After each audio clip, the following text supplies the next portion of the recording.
Hello there, Internet.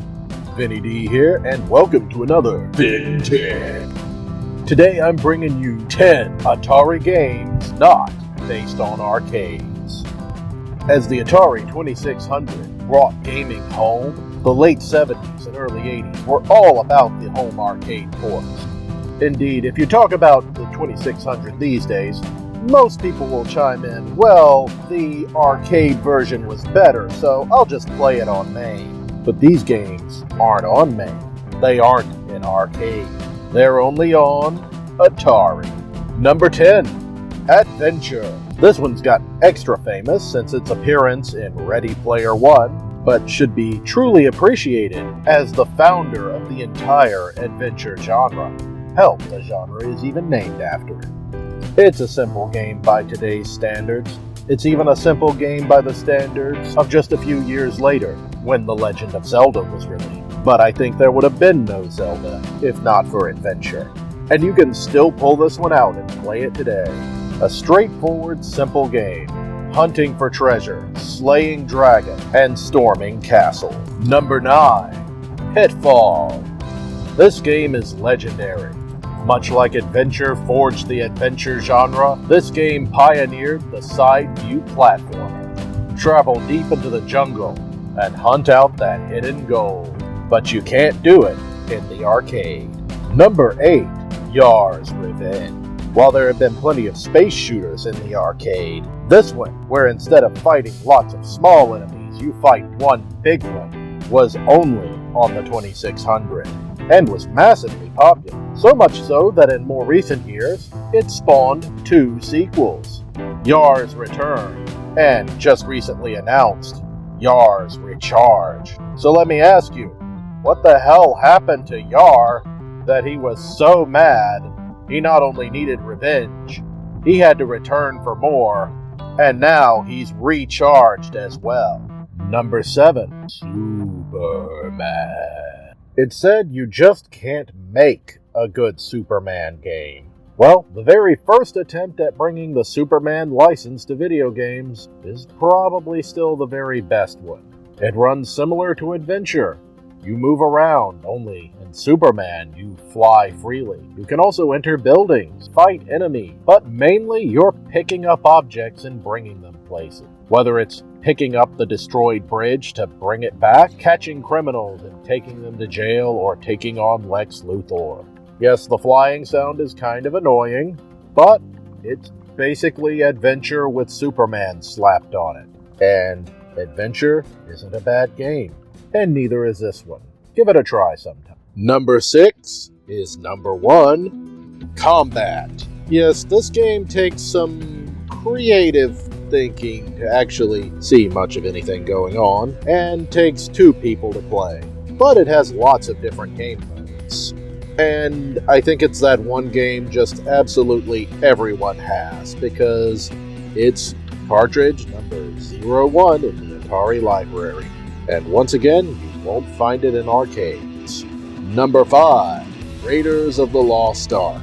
This game seems incredibly cryptic, but if you take a moment to RTFM, grab 2 controllers, you can actually play this thing fairly well. It's a top-down adventure game, much deeper than Adventure. Probably the first game of its kind to let you actually manage an inventory by using the second controller. And it does a fairly good job of even following the plot of the movie. Number 5, it's Spider-Man.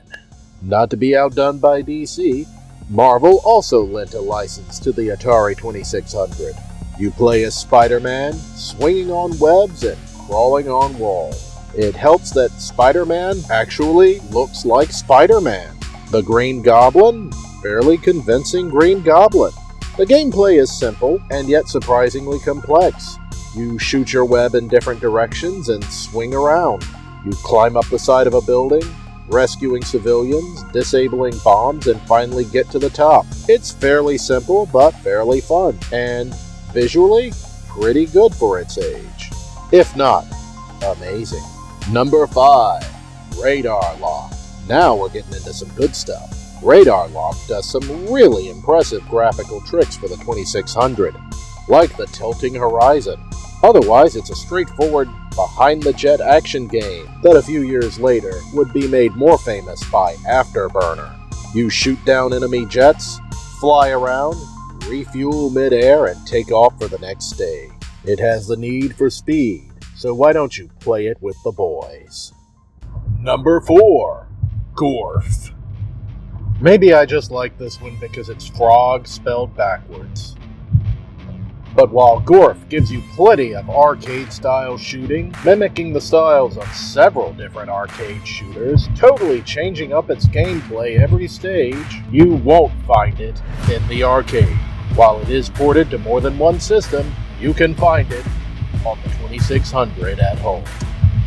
Number 3. Fatal Run. This is a hard one to even find. In fact, you'll have to import it from Europe, or play it on one of the numerous Atari flashbacks. It's a very late release in the Atari 2600 lifespan. In fact, it looks almost like a NES game. So what happens if you take Pole Position and then mix in a little bit of Mad Max? You get Fatal Run. Number 2. California Games. Another game with numerous different styles of gameplay and some very impressive graphics for the system. While this can be found on several systems, once again, you couldn't find it in the arcade. It's Number 1! Solaris. Some would debate this is possibly the very best game on the system. The designers took what they learned from making Radar Lock and went bigger and better. You have a massive galaxy to explore, planets and space shooting, tactical movement, action, resource management. It's a difficult but truly ambitious game that looks absolutely amazing for an Atari 2600 game. And once again, not to be found in arcades, only on Atari. Have you played Atari today? This is Vinny D out. Be good.